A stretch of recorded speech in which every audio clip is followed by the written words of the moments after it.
Warahmatullahi wabarakatuh. Waalaikumsalam warahmatullahi wabarakatuh. Alhamdulillah alladzi arsala rasulahu bil huda wa dinil haq liyudhhirahu 'ala dini kullih walau karihal kafirun walau karihal munafiqun walau karihal musyrikun.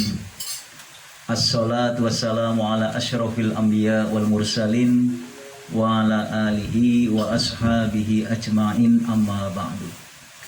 Raditu billahi robba wa bil islami dina wa bi muhammadin nabiyya wa rasula rabbi zidni ilma warzuqni fahma. Allahumma anfa'na bima 'allamtana wa 'allimna ma yanfa'una warzuqna ilman yanfa'una. Allahumma rizqna fahman nabiyyin wa hifzal mursalin wa ilhamal malaikatil muqarrabin bi rahmatika ya arhamar rahimin. Para alim, para ustaz ya. Ini wabil khusus guru kita, ustaz kita Kiai Haji Khalil Ali ya. Sohibul Bait ya, Bapak Waryono alias Jayeng ya. Ya, rupanya nama Waryono ini ya lebih dikenalnya Jayeng ya. Barang mau Jayeng, oh anak-anak ya. Sama Pak, bukan saya. Saya nama Harto jarang dikenal itu ya. Segenap pengurus dan anggota yang juga saya hormati, saya banggakan ya. Termasuk Pak Mai ini yang aktif ya, menghubungi saya ya.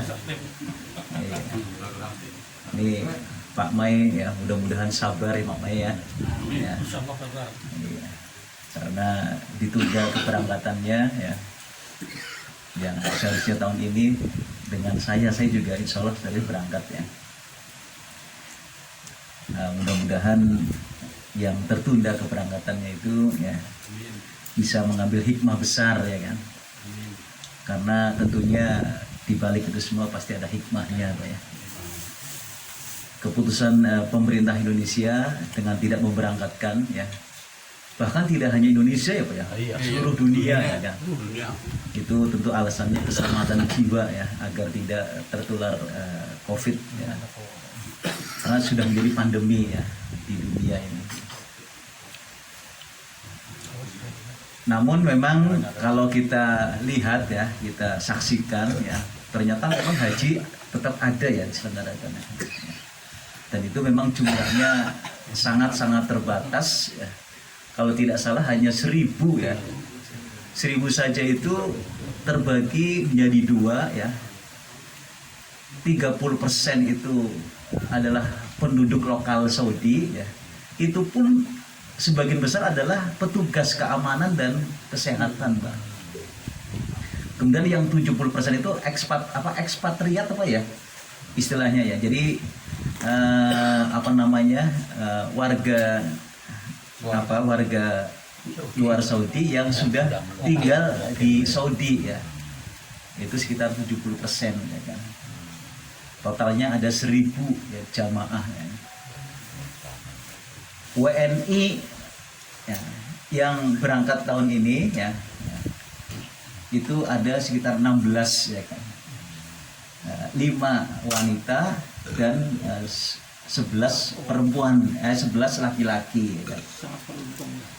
Ada yang ibu rumah tangga, ada yang guru sekolah Indonesia yang ada di Riyadh dan sebagainya ya.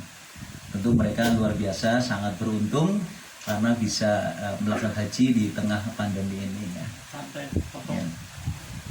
Bahkan informasinya dari penuturan beberapa jamaah kita yang berangkat kemarin itu ya, ternyata luar biasa ya. Jadi memang pendaftaran itu kalau tidak salah hanya dibuka 4 hari ya, tanggal 6 sampai 10 Juli Pak. Mendaftar ke Kementerian Haji yang ada di Saudi Arabia. Kemudian diseleksi, kemudian setelah itu ditentukan siapa yang bisa haji, dan ternyata ada 16 WNI ya. Dan pengakuan mereka itu luar biasa Pak ya kan? Jadi ketika baru sampai di King Abdul Aziz itu ya, langsung disambut oleh beberapa mobil petugas keamanan ya. Langsung ya. Ya kalau polisi di sini ya. Jadi Istimewa. konvoy ya dikawal secara baik ya, seperti tamu besar ya kan. Kemudian diarahkan ke hotel yang mewah ya dengan fasilitas yang tentunya istimewa ya kan. Plus lah. Dilakukan swab, kemudian karantina 4 hari ya kan. Mendapatkan koper ya, sajadah ya kan. Bahkan juga ada gelang untuk monitor pergerakan ya kan. Itu kemudian 4 hari di karantina Pak. Setelah itu kemudian melakukan rangkaian ibadah haji ya kan, dengan protokol kesehatan yang sangat ketat ya kan, social distancing ya. Kita lihat di ya TV itu kan untuk tawaf saja jaraknya ada berapa itu ya, 2 meter ya kan. Ketika sa'i juga begitu, ketika jumroh juga begitu ya kan. Memang tidak boleh menyentuh Ka'bah, tidak boleh mencium Hajar Aswad ya kan ya. Bahkan untuk zam-zam saja itu tidak repot-repot kita ambil di itu Pak, karena sudah ada cooler box ya. Jadi petugas yang membawa cooler box, itu botol-botol sudah disiapkan, kemudian tinggal diberikan saja ke petugas itu ya. Itu zam-zam itu kita sudah ada cooler box ya, yang dibawa oleh para petugas ya kan. Jadi zam-zam itu dingin ya. Tidak mengambil, malah diberi ya. Bahkan batu yang untuk lempar jumroh saja sudah disediakan Pak, sudah dibersihkan, sudah dipakai apa itu disinfektan ya. Jadi luar biasa Pak. Bahkan juga katanya dapat hadiah juga kiswah Pak, hadiah kiswah itu ya, sekalipun tidak kiswah satu Pak ya, tapi konon dapat kiswah, mungkin ada potongan-potongan kiswah sebagai kenang-kenangan Pak. Ini kan luar biasa Pak. Ini pengakuan mereka seperti itu. Nah tentunya bagi yang ditunda keberangkatannya, tentu paling tidak ada 2 hikmah besar di sini ya kalau tidak salah. Pertama tentu apa? Kesabaran Pak ya. Kesabaran ya. Karena kesabaran itu juga merupakan apa? Nanti ukuran mabrur dan tidaknya haji ya. Dan sabar itu memang harus sangat dibutuhkan orang dalam melaksanakan rangkaian ibadah haji. Dari mulai pendaftaran, ya pelaksanaan, sampai nanti bukan ya. Jadi warga sudah mukim di sana, ya kan. Jadi sudah mukim di sana, itu kesempatan sekitar 70% ya. Jadi kalau 1000 ya berarti sekitar 700 lah gitu ya. Adapun yang penduduk aslinya sekitar 300, itu pun hanya petugas keamanan dan petugas kesehatan. Tapi kalau tadi yang ekspatriat itu ya siapapun ya, termasuk ada yang guru sekolah Indonesia di sana, ada yang ibu rumah tangga ya, ada yang mahasiswa ya. Nah ini, jadi kesabaran ya. Ya tentunya karena haji ya, sebagaimana yang sudah pernah melaksanakan haji ya, tentu memang sangat dibutuhkan kesabaran ya. Tanpa kesabaran tentu akan susah ya untuk menjalankan rangkaian ibadah haji ya. Dan mudah-mudahan dengan tertundanya itu ya tentu bisa semakin melatih kesabaran ya kan. Dan insya Allah menjadi wasilah ya untuk kemabruran haji yang akan datang. Kemudian yang kedua, kalau ayatnya apa ya, wasbiru innallaha ma'as-sabirin ya gitu ya. Ya, yang kedua itu hikmah besarnya tentu adalah pasrahan tawakal ya kan dalam Allah. Ya tentu berarti dengan ditunda ini ya tentu semakin yakin ya, percaya adanya takdir ya kan ya, ketetapan Allah. Makanya Mas Rohmani ya KBH Mamul Ulum itu jauh-jauh hari sudah menyampaikan ke calon jamaahnya ya kan, bahwa tahun ini dianggap tidak berangkat gitu ya. Jadi jauh-jauh hari sudah menyampaikan Pak ya. Karena apa, nanti barangkali sudah persiapan matang dan sebagainya kan kasihan ya kan ya. Tapi memang di kami Aisyah tidak berani langsung menyampaikan, tapi nunggu sajalah nanti keputusan resminya begitu. Kalau saya sendiri sebenarnya karena saya punya teman di sana, ya kan, dan kebetulan istri daripada duta besar, ya. Jadi istrinya duta besar Saudi itu adalah Mbak Lulu Muniro, itu teman saya kuliah, Pak. Jadi selama 4 tahun setengah itu selalu satu kelas dengan saya. Capir. Iya. Ya, itu putra Kiai Lasem, ya. Ya, suaminya Dr. Agus Maftuh yang sekarang menjadi duta besar Saudi Arabia, ya kan. Ya, jadi negara Hamdan kalah lah karo dosennya kalah ya. Iya. Tapi kan tetap hubungannya baik komunikasinya. Jadi saya tetap komunikasi dengan beliau, Mbak Lulu, ya, tentang perkembangan situasi di sana. Dan memang sebelum ada keputusan dari Kemenang membatalkan itu, saya sudah dapat berita dari sana, ya kan, bahwa sangat berat ya kalau diberangkatkan karena situasi yang seperti itu. Tapi kita tidak berani langsung menyampaikan ke calon jamaah, biar nunggu saja keputusan resminya begitu. Dan alhamdulillah dari calon jamaah kita itu ya tidak mengambil apa namanya itu, kan ada ya, kan dipersilahkan ya kalau mau ngambil apa, menarik kembali ya, atau setoran awalnya sama pelunasannya, itu kan sangat berisiko. Itu berarti kan kuotanya hilang, dia harus daftar ulang. Nah, kalau daftar ulang itu berapa tahun itu, Mbak, antriannya? Saya belum lama daftarkan anak saya yang 12 tahun SMP kelas 1 itu 2046, Pak. Dari sekarang iya. Daftaran 2020 daftar, 2046, Pak. Ya. Tapi nomor 12 tahun ya apa Pak ya? Kan boleh kan kalau 12 tahun boleh sekarang ya. Bahkan anak saya yang pertama itu waktu belum ada aturan 12 tahun, Pak. Waktu SMP sudah saya daftarkan itu. Waktu itu masih pakai kakak itu ya. Malah SD apa ya saya daftarkan itu. Nanti insya Allah berangkat 2027 ya. Waktu itu saya daftarkan, Bi, ya aku makanya kapan? Kok seperti daftar, makanya kok ya. Nen kon makanya kon pas kayak kuliah nen kayak gua ya. Artinya SD daftarnya kon langsung mangkat ya, antri ya Pak ya. Ya pilih siji daftarnya ya. Tapi kalau 2027 insya Allah saya juga akan berangkat 2007 mungkin sama saya.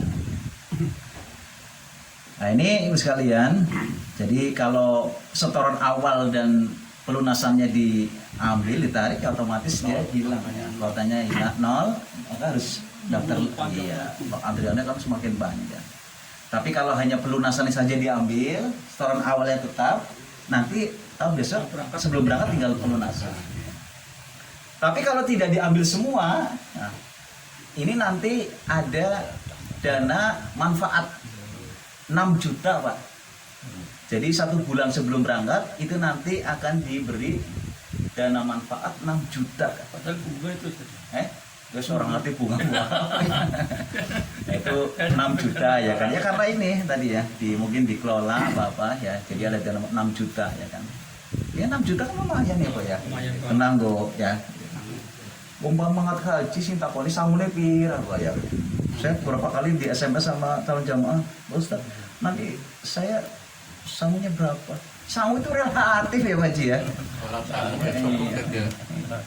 Relatif, kalau 100 juta ya kalau dasarnya ya kurang. Mau beberang dinaus ya, belum jadi kirim kargo ya Pak ya.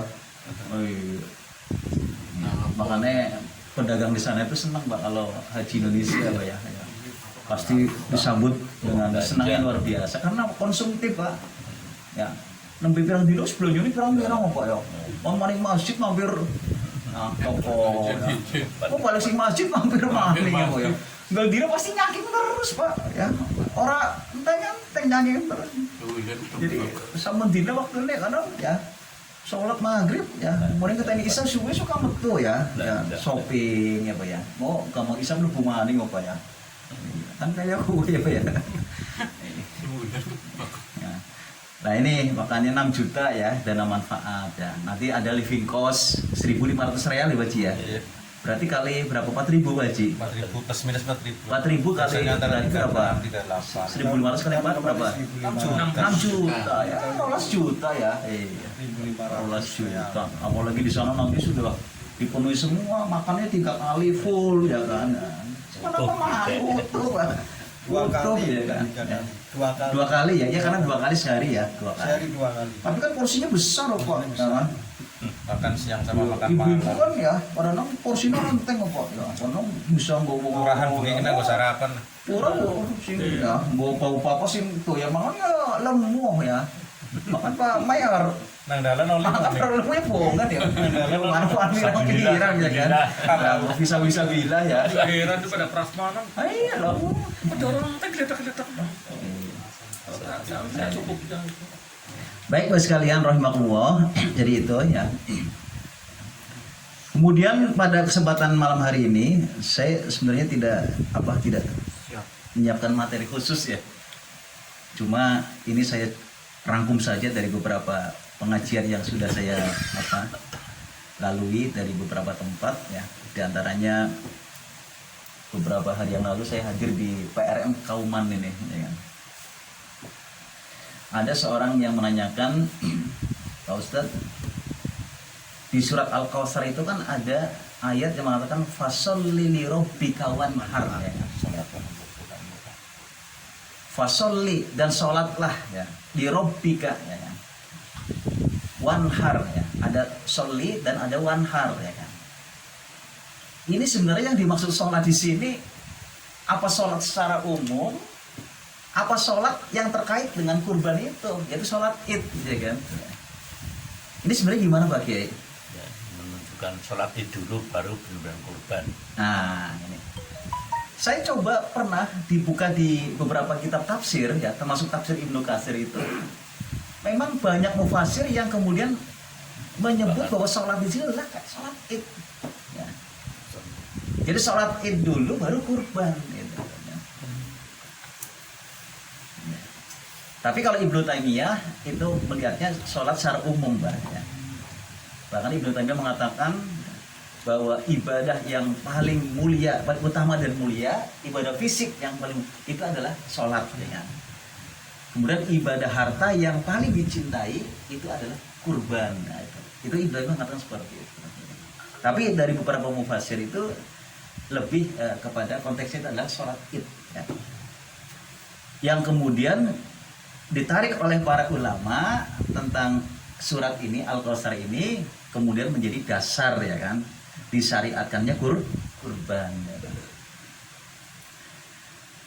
Nah ini maka ketika ditarik menjadi dasar perintah syariat kurban itu maka kemudian para ulama di sini ya ada yang kemudian menghukuminya kurban itu adalah wajib ya atas dasar nah, ayat ini ya karena al aslu fil amri lil wujub ya kan karena fasholli li rabbika wanhar ya. Wanhar itu kan pakainya fil amri kan ya kan al aslu fil amri lil wujub ya kan berarti perintah itu menunjukkan wajib ya kan maka kalau tidak salah Abu Hanifah itu ya itu yang hukumnya wajib kurban itu termasuk juga Ibnu Taimiyah ya termasuk juga Syekh Utsaimin itu wajib. Adapun ulama-ulama yang lain yang tergabung dalam jumhur ulama termasuk taji itu hukumnya hanya sunnah muakkadah. Wajib bagi yang mampu nggak? Ya, wajib bagi yang makanya kan dikuatkan dengan hadis man kana lahu sa'atun falam yudahi fala yaqrabanna musallana ya kan. Barang siapa yang memiliki kelapangan rezeki kemudian tidak mau kurban maka janganlah mendekati tempat sholatku, sholat kami. Maka ulama ada yang menyimpulkan fahmul ayat ini adalah apa? Itu kurban itu wajib bagi yang mampu. Nah sekarang mampu itu apa sih Pak? Di situ ukurannya apa mampu di situ? Dirinya sendiri lah. Mampu itu ada dua pengertian sebenarnya. Mampu dalam arti dia memiliki harta senilai nisab zakat. Berarti kalau dia punya harta senilai nisab zakat, berarti dia dianggap mampu. Nah pengertian yang kedua adalah benar ini tadi, mampu dalam arti dia mampu beli hewan kurban. Maka kalau dia punya uang katakanlah berapa Pak? 5 juta wis, berarti dia mampu kurban, ya kan? Wajib itu. Iya. Ya masalah hukum kan tadi ada yang wajib, ada yang sunnah muakkadah, ya kan?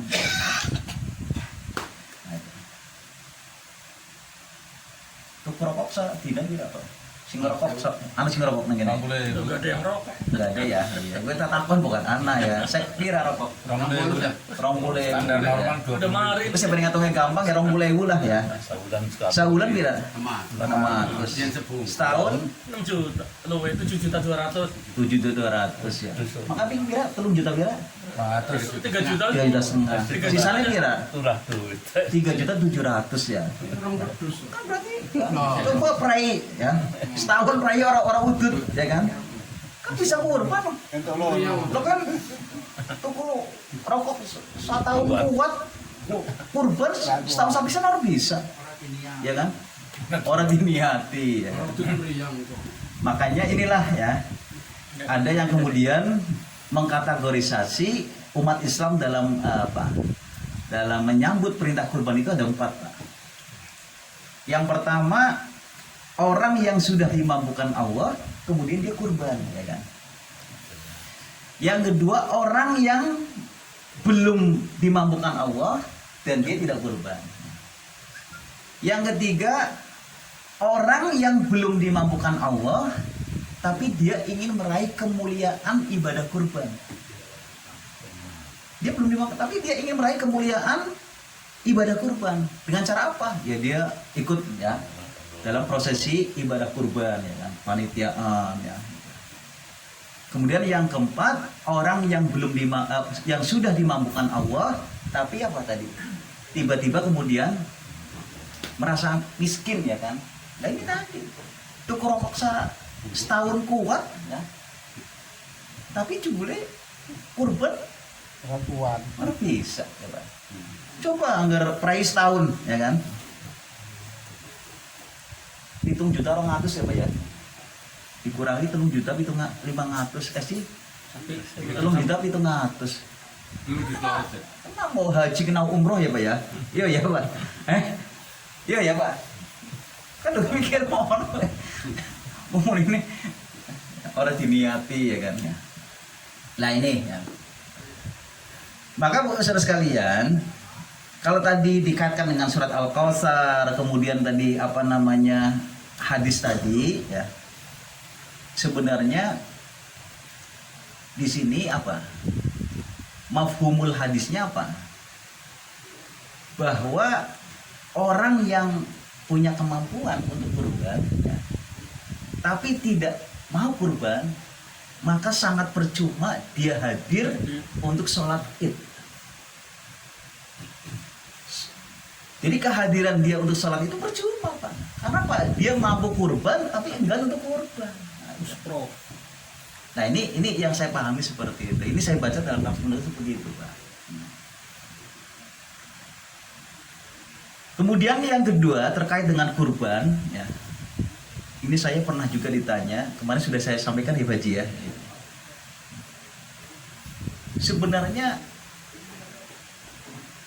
daging kurban itu kalau pada saat disembelihnya tidak baca basmalah, itu daging kurban itu apa menjadi halal apa haram gitu ya. Lah saya waktu itu sempat tanya kepada yang tanya, jenengan waktu oleh daging kurban gue takon beli. Maning sing main, ki mau lagi disembelih maca basmalah apa ora gitu ya. Boten Ustaz ya. Dan kebanyakan Lah terus diterima ya diterima. Oh enggak. Kan orang takon ya Pak ya. Nah, kebanyakan udah ya karena sudah merasa yakin ya kan. Apalagi Idul Adha Idul Kurban pasti kan yang nyembelih kan orang yang yang jelas muslim Pak ya. Ya. Yang jelas muslim ya kan. Terus punya kemahiran ya Pak ya. Kan, memang dalam hasanah fikih ya, ini yang pernah saya baca dalam fikih Muqarrin Madzhab ya, terkait dengan ini, memang ternyata para ulama juga beda pendapat Pak. sebenarnya baca basmalah itu ketika nyembelih itu wajib apa sunnah, Pak? Ya Pak Kiai. Wajib apa sunnah? Ya, bukan wajib. Wajib ya. Ini kalau saya pernah baca ya dalam paham fikih ulama-ulama mazhab itu bahwa selain Imam Syafi'i ya, berarti di situ ada Abu Hanifah, Malik. ada Ahmad bin Hambal, ada Imam Maliki. Itu mengatakan bahwa membaca basmalah ketika menyembelih itu wajib, Pak. Wajib gitu ya. Tapi Imam Syafi'i mengatakan sunnah, bukan wajib. Sehingga kalau Imam Syafi'i mengatakan sekalipun dia itu lupa atau sengaja tidak baca basmalah, asal dia muslim Pak, itu sah kurbannya. Orangnya muslim. Orangnya muslim, Muslim tidak. namanya muslim ya kan. Iya, Muslim, ya. tolak. Ya muslim lah, pokoknya muslim, di situ sebutnya muslim ya kan. Tidak Mario. Ya. Asal muslim tidak baca basmalah, Orangnya muslim. sengaja atau lupa, itu sah dan dagingnya halal. Itu Imam Syafi'i mengatakan begitu. Lah bagaimana dengan kaitan dengan ada ayat gimana ya Pak? Ya? Lam yuzkar ismallah ya. Ayat macam Al-Maidah. Al-Maidah ayat berapa itu ya kan? Wala taqulu mimma lam yuzkar ismallah ya. Kalau di situ ada lafiskun ya, itu perbuatan fasik ya kan. Ya. Nah, disinilah sebenarnya ada perbedaan penafsiran di sini. Apa yang dimaksud dengan lam yuzkarismawah alaihi? Ternyata Imam Syafi'i al-murad malam yuzkarismawah alaihi itu adalah zikru ismi ghairi alaihi ya kan? Berarti menyebut nama selain Allah ya. Berarti ketika nyembelih itu nyebutnya bukan nama Allah tapi selain Allah. Kalau kita kaitkan dengan dulu ya tentu berhala yang disebut. Maka dalam tafsir Ibnu Katsir bahwa pelarangan memakan itu ya tadi itu dikala yang disebut itu bukan nama Allah tapi nama berhala yang menjadi sesembahan orang-orang kafir. Nah itu seperti itu. Makanya kalau kita kaitkan lagi kemudian dengan hadis Nabi ketika Aisyah itu pernah dikirimi oleh daging oleh satu kaum ya kan? Kan Aisyah kan tidak tahu daging itu waktu potong basmalah apa tidak ya. Karena waktu itu kan Aisyah juga tidak sempat menanyakan Pak ya kan? Kemudian kan sampaikan kepada Rasulullah ya. Apa kata Rasulullah? Samullah wa kulu. Sebutlah asma Allah ya. Baca basmalah kemudian makanlah. Artinya apa? Sebelum makan membaca basmalah. Makanya inilah Pak. Karena kita tidak tahu persis ketika nyembelih basmalah apa tidak. Karena kita juga saya kira yakin ya, pasti nyembelih juga muslim ya. Masa Idul Adha sini nyembelih non muslim Pak ya? Nggak mungkin, non RPH ya. Pasti ya orang yang mahir Pak ya. Harto. Lah, aku ini biasa mau ya. Nyembelih sapi yo. Wes enak dokter ya. Kalau tak kirim dapat video apa ya? Algojo. Algojo ya. Itu pesonya baru direkrut. Apalagi tadi muslim ya. Bahkan dalam tarjih ya, di tarjih pun begitu Pak. Jika tidak tahu persis baca basmalah apa tidak pada saat penyembelihan, maka sebagaimana hadis Nabi sebelum makan membaca basmalah. Tapi kalau menimbulkan keraguan-raguan ya, maka ada hadis mengatakan da mayuribuka ila ma la yuribuka. Ya. Jadi tinggalkan sesuatu yang meragukan kepada yang tidak maka tinggalkan. Kalau memang ragu ya tinggalkan. Jangan dibangun. Lah persoalan kan ya kan tadi muslim ya Pak ya, kecuali maaf ya, makanya kalau 99 itu memang janganlah sekali-kali beli di non muslim ya kan ya. Ya sekalipun karena non muslim pun kan ya biasanya untuk penyembelihan ya juga ya. Nah, memakai tenaga orang muslim ya. Tapi kan kalau meragukan sudah nggak mesti. Muslim orang tolaki. Lah gue ya. Anak netok. Iya, dodol tau. Dodol toh ya kan. Ya. Anak muslim dodol daging babi. Imbang. Muslim mati nek omah. Jadi itu ya memang daging akan berstatus tidak halal tadi ya. Kalau tadi menurut selain Imam Syafi'i kan kalau tidak disembelih secara dengan basmalah ya. Yang kedua itu kalau ada perbuatan aniaya terhadap hewan kurban, Pak. Sehingga jangan sampai hewan kurban itu mati karena kesakitan bukan karena sembelihan. Aniaya. Makanya ada ihsan, harus ihsan di situ. Ihsan itu kan tidak hanya kepada ya tapi juga terhadap hewan kurban. Ya kan dengan apa? Saya tajam ya, tajam. Supaya tidak menyakitkan dan sebagainya. Itu kalau binatangnya susah disembelih, Pak. Loh, balok loh. Apa arane? Oh, ngamuk dan macam-macam. Boleh nggak Pak ditembak Pak? Boleh. Boleh Pak. Bismillah. Ditarji itu boleh Pak. Ketika berburu juga boleh sih. Boleh. Ya. Melepas Kalau memang tangan, sudah bismillah. sangat membahayakan kondisi darurat boleh Pak. Tembak. Hidung sumur dia. Iya. Kita lain kangelan. Itu ya, boleh. Nanti bisa keambil ya. Nah itu. Kemudian statusnya bisa menjadi tidak halal kalau Pincang. nah ini di antara tiga ini. Kemudian ada yang tanya lagi, Pak Ustadz, kan tidak mesti ya orang itu kan berani untuk nyembelih sendiri ya Pak ya. Kebanyakan ya diwakilkan ya kan. Ya.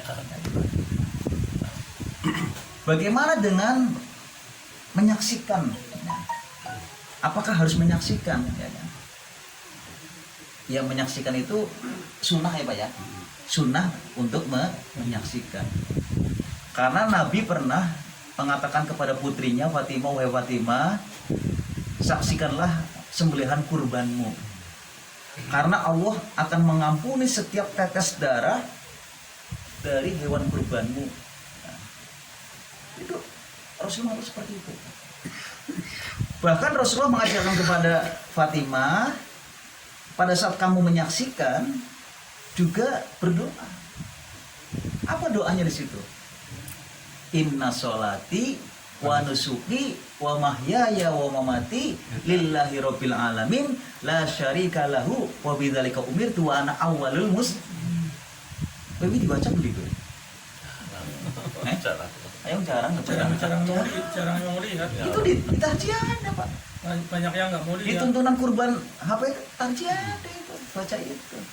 Cuma ini kadang-kadang jarang disampaikan, diajar kepada itu ada Pak. Dan itu Nabi perintahkan kepada siapa? Putrinya sendiri seperti itu. Pada saat nyembelih ada nggak tuntunan sholawat Nabi Pak? Ada nggak? Kayaknya nggak ada. Kayaknya nggak. Ya, Pak, ya. Walaupun nganggo speaker bopa, kan orang yang sholat Nabi Pak. Kalau takbir sih. Aneh takbirnya jelas loh. Bismillah Allahu Akbar ya kan. Dari takbir. Rabbana taqabbal minni ya, atau min fulan ya.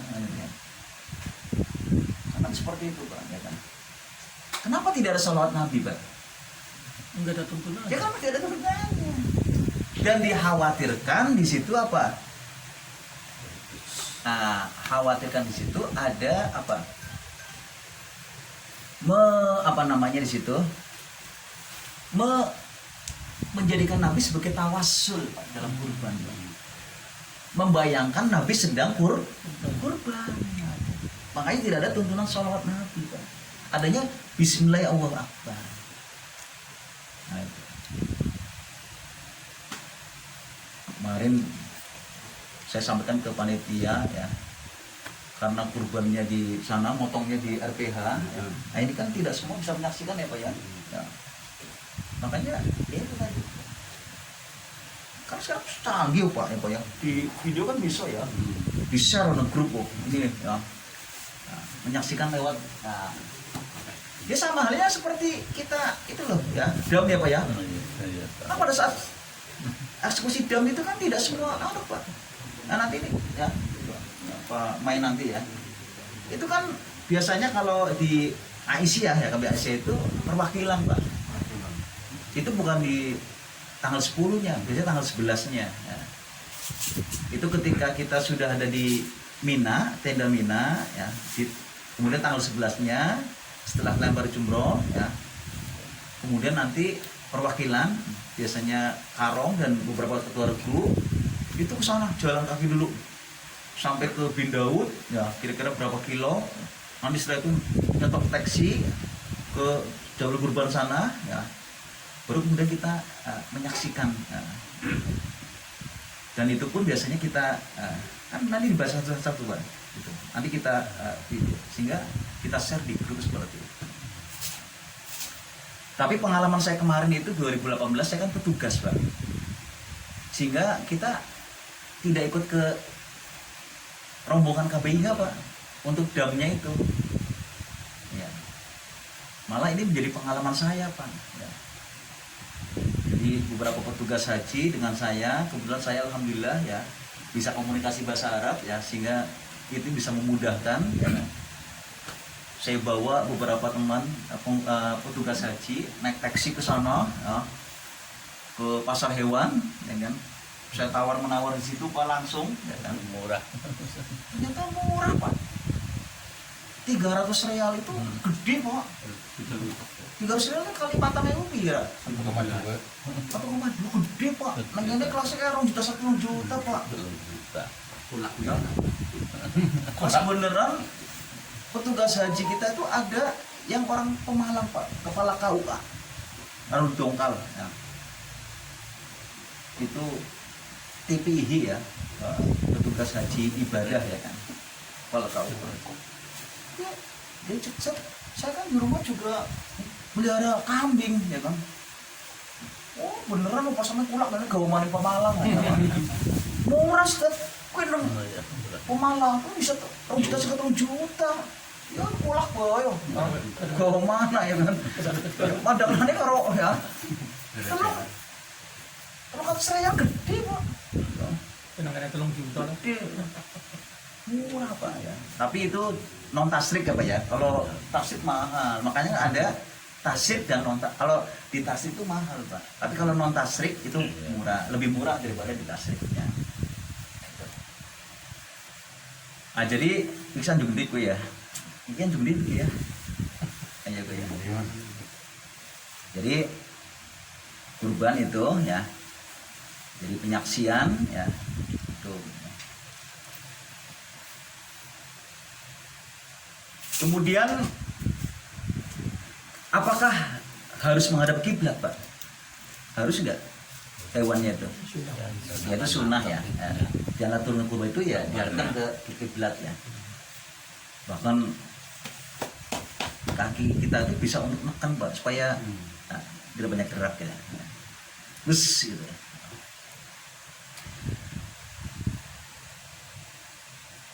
Jadi itu ya. Tadi daging bisa status tidak halal karena tadi tidak baca basmalah, tapi itu juga hilafiah ya Pak ya. Yang kedua, kalau apa tadi ada perbuatan aniaya. Yang ketiga, terpotong ketika masih hidup. Maka supaya mendapatkan pahala optimal ketika kurban itu tadi Pak. Kalau bisa ya nyembelih sendiri ya Pak ya. Kalau tidak diwakilkan. Dan itu menyaksikan Pak. Kemudian berikutnya jam berapa? Kesana waktu Pak. Ya setelah maning ya. Kemudian berikutnya ini lepas dari kurban. Tadi fasol lili robbika wanhar ya sudah ya. Kalau sholatnya tadi ada yang mengkhususkan ke idnya ya, ada juga yang secara umum ya, sholat secara umum. Terkait dengan sholat, ini saya mau coba menyampaikan lagi ya, karena lagi-lagi masih ada yang menanyakan, Pak. Ya. Makmum itu dalam sholat berjamaah baca Fatihah apa enggak, Pak? Itu saya berkali-kali itu, Pak. Sering ada yang menanyakan. Sebenarnya makmum itu baca Fatihah apa enggak, Pak Kiai? Ketika imam menjaharkan bacaannya, mendengarkan. menyimak ya. Pada saat jahar menyimak. Saya pernah baca, ini nanti ditarjinya seperti apa ya. Saya pernah baca di dalam tafsir Ibnu Katsir. Saya senang tafsir Ibnu Katsir itu karena banyak juga mengupas tentang aspek-aspek fikihnya, Pak. Termasuk dalam bab Fatihah, di situ juga ada masalah bagaimana dalam sholat Fatihah bagaimana, itu ada dalam tafsir Ibnu Katsir. Makanya saya suka tapi seperti itu. Kalau saya pernah baca di tafsir Ibnu Katsir itu ada 3 pendapat, Pak, di situ. Pendapat pertama bahwa makmum itu wajib membaca Fatihah. Kalau Syekh Syarifuddin baca Fatihah enggak? Kalau sebagai makmum, Saya baca. ketika imam menjaharkan bacaan, Saya baca. bacanya kapan, Ustaz? Ya ketika monotolin saya langsung Fatihah.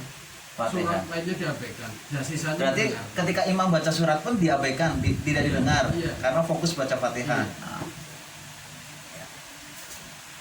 Di tadi apa? Tafsir Ibnu Katsir itu ada 3 pendapat, Pak, yang seperti saya. Pendapat pertama bahwa Fatihah itu wajib dibaca baik dalam sholat sendirian maupun sholat berjamaah sebagai makmum di belakang imam. Dasarnya la sholata liman lam yaqra bi Fatihatil kitab. Kata-kata sholata berarti apa? La sihata, ya. Tidak sah, ya kan? Sholat orang yang tidak baca Fatihah. Kemudian yang kedua, pendapat yang kedua, ini pendapatnya Imam Nawawi, kalau pendapatnya Abu Hanifah yang kedua itu. Man kana lahu imam qira'atal imam qira'atah. Barang siapa yang memiliki imam dalam sholat berjamaah itu, artinya ada imamnya, ya. Maka qira'atal imam qira'atah, bacaan imam adalah bacaan makmum. Maka di sini makmum sebenarnya tidak usah baca, Menyimak. karena ya itu sudah dibacakan imam semua, ya kan. Lah yang ketiga, innama ju'ilal imam liyu'tama bih. Imam itu untuk diikuti oleh makmum dalam sholat berjamaah. Wa idza kabbaru apabila imam takbir, maka makmum segera bertakbir. Karena makmum itu sifatnya tadi ya mengikuti. Jadi yang dituntunkan pada imam adalah mengikuti. Mendahului tidak boleh, Barang tak boleh. barengi juga tidak boleh, apalagi ngelambati. Nanti ngelambati apa ya? Sujud kasih sujud terus. Mak imam lagi suruhku, makmu sing ngadeg bae. Mulai terus Fatihah durung rampung, ya kan. Imam wis ngadeg, makmume si sujud bae, ya kan. Imam wis salam, makmume si akhirnya durung rampung, si akhir doa sih durung rampung, ya kan. Ya. Jadi yang benar adalah tadi ya mengikuti. Jadi mendahului tidak boleh, menyamai tidak boleh, apalagi dan juga melambati. Wa idza kabbarul imam kabbaru, apabila imam takbir maka makmum bertakbir. Termasuk wa idza raqal imam raqa'u, wa idza sajada sajadu, wa idza qara'a fa'angsitu. Apabila imam membaca maka wa'angsitu. Nah, wa'angsitu itu artinya apa, Bu? Ya. Dengar. Dengar di situ dalam arti dengar pasif apa aktif? Aktif. Aktif. Aktif ya. Berarti kalau aktif di situ berarti mengikuti bacaan imam. Nah ini yang saya lakukan, Pak. Jika ketika imam sedang menjaharkan bacaan, alhamdulillahirabbil alamin, kita ikuti bacaannya, Pak. Kayak kita main melo. kita mengikuti, melu bacaannya bareng ya. Maksudnya ngikuti lah. Ya, baca. Apalagi kalau imam suaranya enak kita nyaman kok. Ya. Nyaman lagi. Nyaman lah ya. Saya seperti itu. Ya.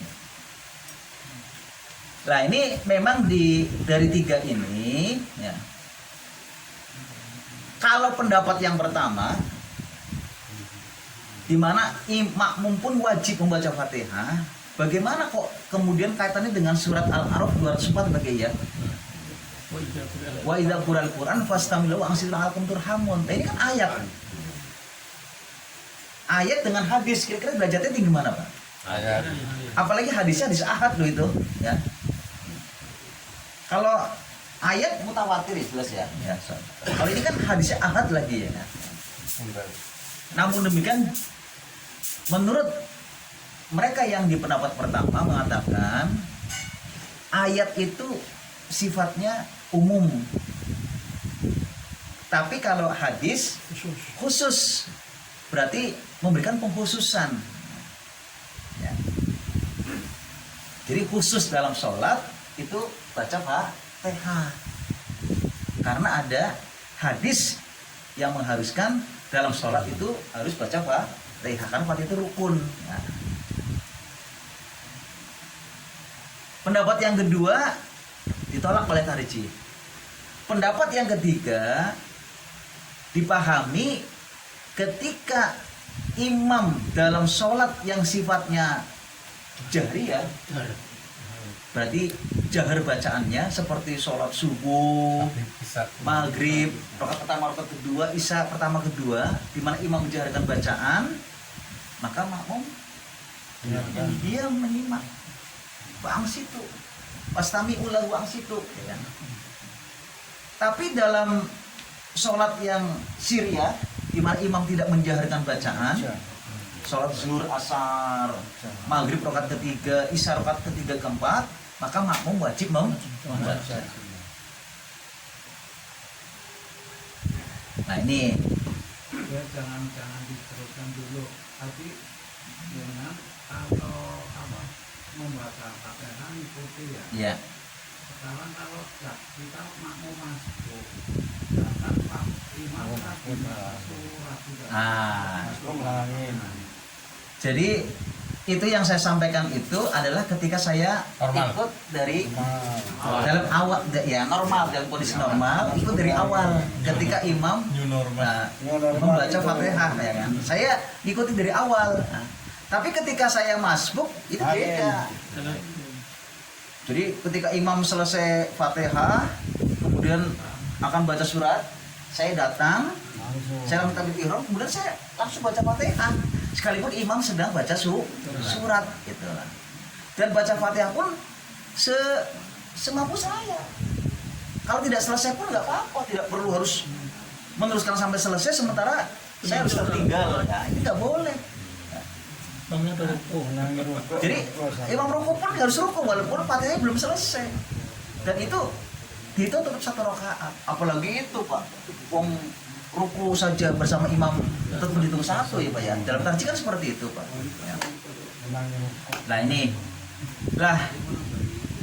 bagaimana dengan tarjih? Yang memang yang saya lakukan selama ini memang seperti itu Pak.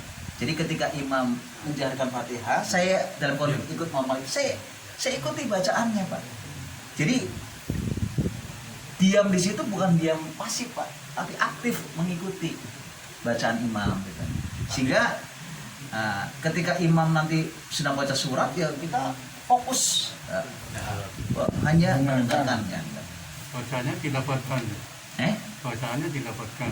Bacaannya apa? Tadi yang Al-Fatihah. Prinsipnya itu kalau makmum membaca Fatihah tidak mengganggu imam. Karena Rasulullah pernah sholat ada makmumnya yang juga menjaharkan, mengeraskan baca, Rasul terganggu. Lataf alu, janganlah melakukan seperti itu. Nah, janganlah. Nah. Makanya saya terus terang aja, kalau jamaah dengan istri saya, ya istri saya kan kalau baca kan agak seru. Maksudnya, ya walaupun tidak seseru imam ya, tapi kita tetap dengar, ya kan dengar. Makanya saya kadang-kadang suka menyesuaikan Pak. Bojo wis rampung durung macane ya aku. Panruku kaya durung rampung Fatihah ya. Karena krungu sih ya. Iya. Jadi lah kadang-kadang ngomong sih sampai orang imami, aku orang rampung baca Fatihah kayak gue ya. Iya. Jadi ini kadang-kadang imami ya. Anter. Iya. Ya anter nunggu bojo kan ya kan sebenarnya nggak boleh Pak. Makmum itu ya kan ganggu ya. Orang ngomong wis, Bang. Melingok serambung. Sampai lagi imami aku macam motor rampung kayak gue ya. Ayo. Melingok serambung. Ayo. Tidak menyesuaikan pan ruku mau dingin sih ngenteni ya. Lah, ini coba ya. Bagaimana dengan tarjih? Nah ini. Saya coba ditarjih ya. Tarjih. Nah ini dalam bab sholat berjamaah. Wal tungsit idza qara al imam jahron. Fala taqra'u syai'an illa bil Fatihah, ya kan? Hendaklah kamu memperhatikan dengan tenang bacaan imam. Apabila keras bacaannya, maka janganlah kamu membaca sesuatu selain surat Al-Fatihah. Iya. Janganlah kamu membaca sesuatu selain surat Al-Fatihah. Ini berarti gimana pemahamannya Pak? Berarti baca Fatihah. Ada syarat yang lain tidak mungkin gitu. Iya. Iya. Tidak mungkin. Iya. Iya. Kemudian di HPT Jilid 3 ini saya pernah ini ya coba ya. HPT Jilid 3 sing di Pak ya, kandul ya Pak ya. Ya. Biru. Sing biru ya. Nah ini tak baca ya Pak ya. Secara umum membaca Al-Fatihah dalam sholat itu adalah wajib ya. Dan merupakan salah satu rukun sholat ya. Sehingga tidak sah sholat tanpa membaca Al-Fatihah. An Ubaidah ibni Somit anna Rasulullah SAW qala la sholata liman lam yaqra bi Fatihatil kitab rawahu Bukhari Muslim. Nah, harusnya Bukhari Muslim Pak ya kan.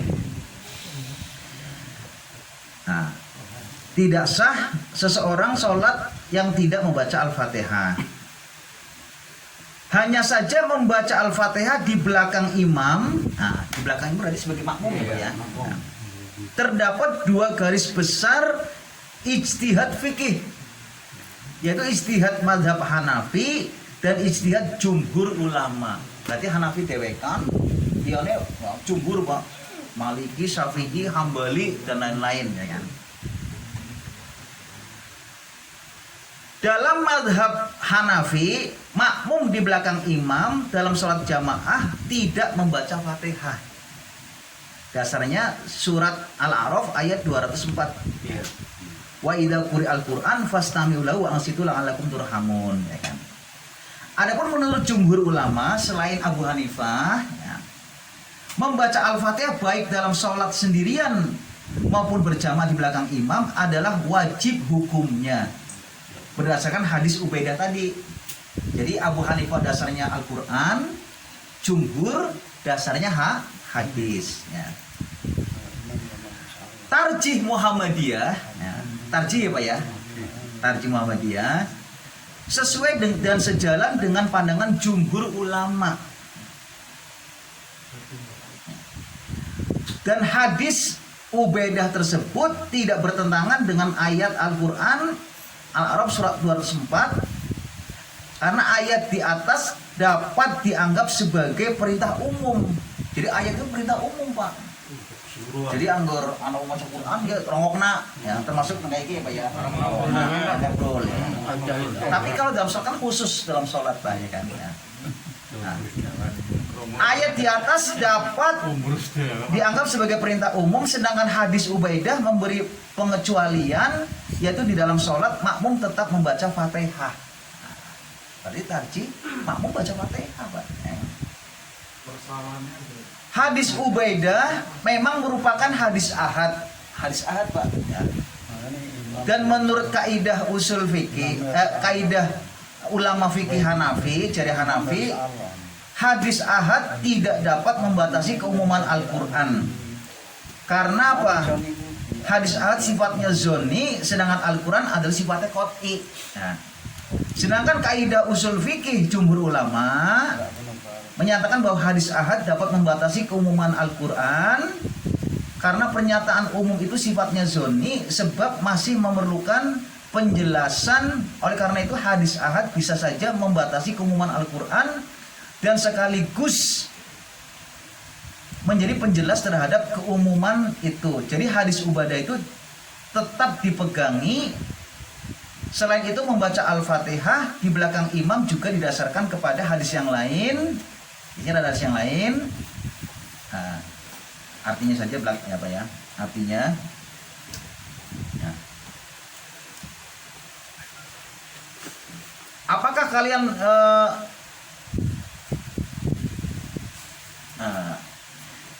apakah kalian membaca sesuatu di belakang imam? Ya. Jadi Rasulullah pernah ngimami, ternyata ada terdengar suara dari belakang yang sama juga baca Fatihah dengan menjaharkan.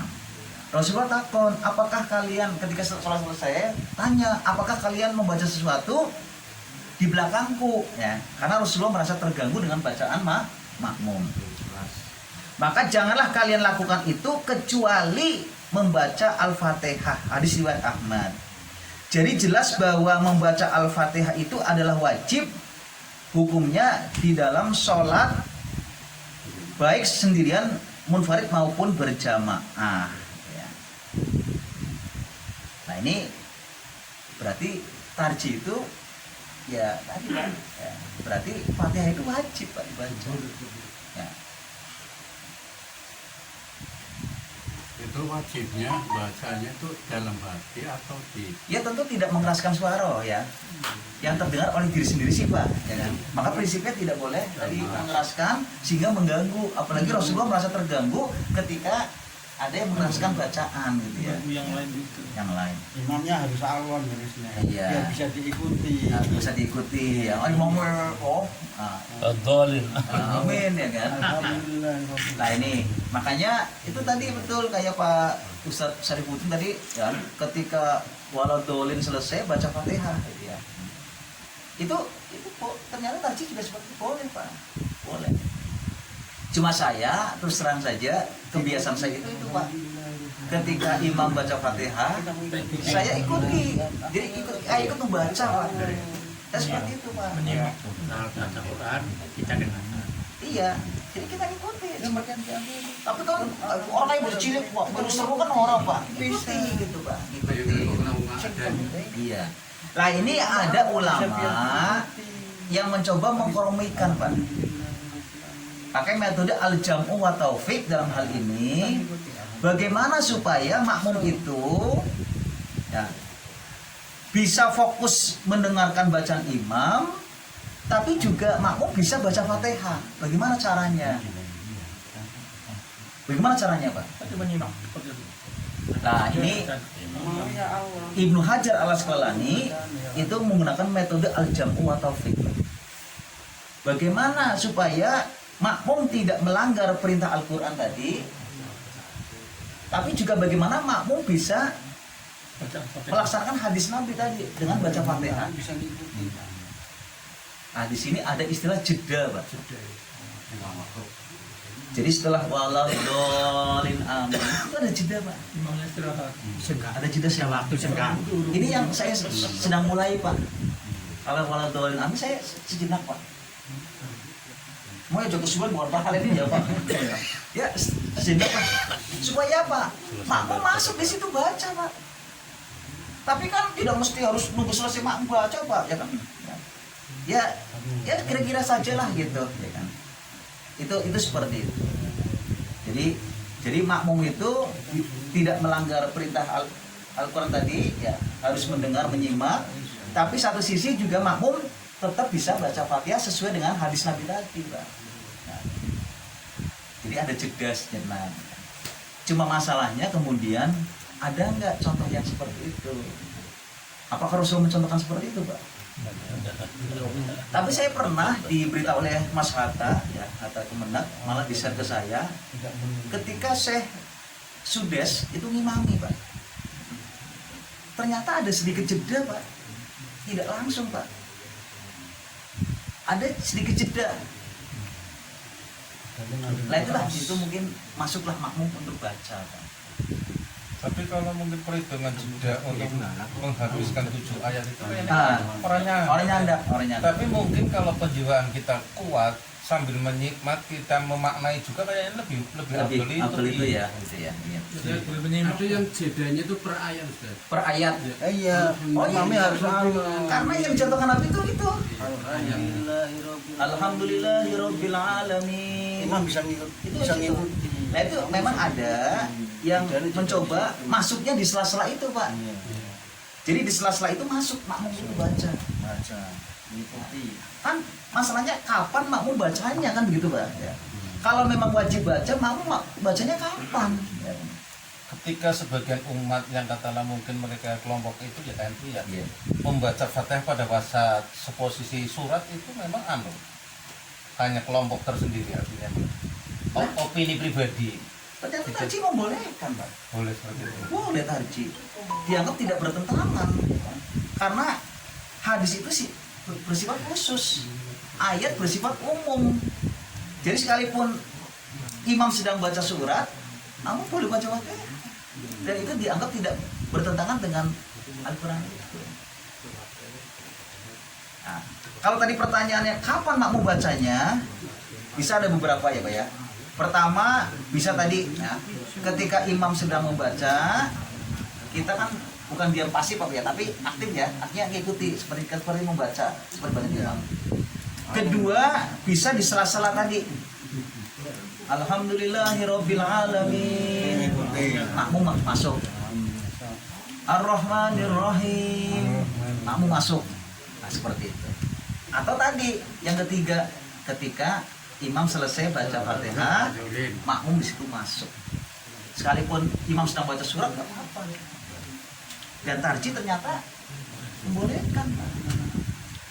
Membolehkan. Jam berapa? Cukup Pak? Cukup ya Pak ya? Saya kira demikian yang bisa kami sampaikan. Mudah-mudahan bermanfaat. Dan akhir kalam, assalamualaikum warahmatullahi wabarakatuh. Waalaikumsalam warahmatullahi wabarakatuh. Terima kasih kepada beliau Pak